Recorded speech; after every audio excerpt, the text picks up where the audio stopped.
प्रिय मित्राणि नमो नमः। आज हम लोग प्रत्याहार से संबंधित अति विशिष्ट अति महत्वपूर्ण प्रश्नों का अध्ययन करेंगे जो प्रायः बार बार परीक्षा में पूछा जाता है। तो आइए बिना देर किए ही प्रत्याहार बना कैसे है। तो प्रत्याहार प्रत्युपसर्ग एवं आंग उपसर्ग पूर्वक ह्री धातु में घय प्रत्यय से मिलकर बना है, जिसका अर्थ है संक्षिप्त कथन, अर्थात जिसमें वर्णों या पदों का संक्षेपीकरण किया जाए उसे प्रत्याहार कहते हैं। प्रत्याहार के द्वारा हम कम शब्दों में अधिक से अधिक बात कर सकते हैं। जैसे अच कहने से अ, ई, उ, री, ए, ओ, औ इन सभी स्वरों का बोध हो जाता है। हल कहने से सभी व्यंजनों का बोध हो जाता है। अल कहने से सभी स्वर और व्यंजनों का बोध होता है।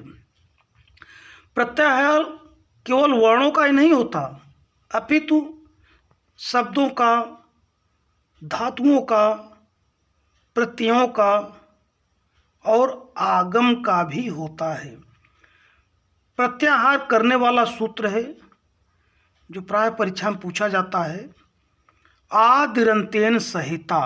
आदिरंतेन सहिता इसका अर्थ है कि इत संज्ञक वर्ण से युक्त आदि वर्ण मध्यस्थ एवं अपने का भी बोधक होता है। जैसे अक कहने से अ, ई, उ, री, इन सभी का बोध कराता है।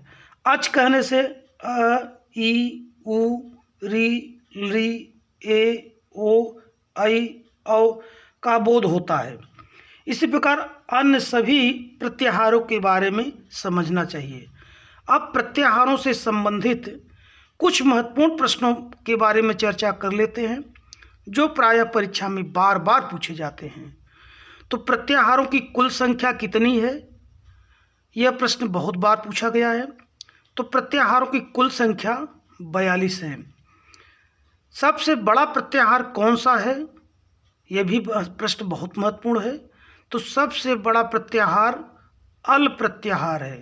अल, जिसमें सभी स्वर और व्यंजन आ जाते हैं। सबसे छोटा प्रत्याहार कौन सा है? सबसे छोटा प्रत्याहार र प्रत्याहार है, जिसमें केवल 2 वर्ण आते हैं, र और ल। अक प्रत्याहार में कौन कौन से वर्ण आते हैं? अक प्रत्याहार में अ, ई, उ, री, ये 5 वर्ण आते हैं। कौन सा प्रत्याहार जिसमें सभी स्वर आ जाते हैं? तो अच प्रत्याहार है, जिसमें सभी स्वर आ जाते हैं। कौन सा प्रत्याहार है जिसमें सभी व्यंजन आ जाते हैं? तो हल प्रत्याहार है, जिसमें सभी व्यंजन आ जाते हैं। कौन सा प्रत्याहार है जिसमें सभी स्वर और व्यंजन आ जाते हैं? तो अल प्रत्याहार है, जिसमें सभी स्वर और व्यंजन आ जाते हैं। आज हम लोग इन सभी प्रश्नों पर चर्चा कर लिए। आज के लिए बस इतना ही। अगर यह आपको अच्छा लगे तो इसे आप लाइक करें, सब्सक्राइब करें और अपने मित्रों तक इसे प्रेषित करें। धन्यवाद।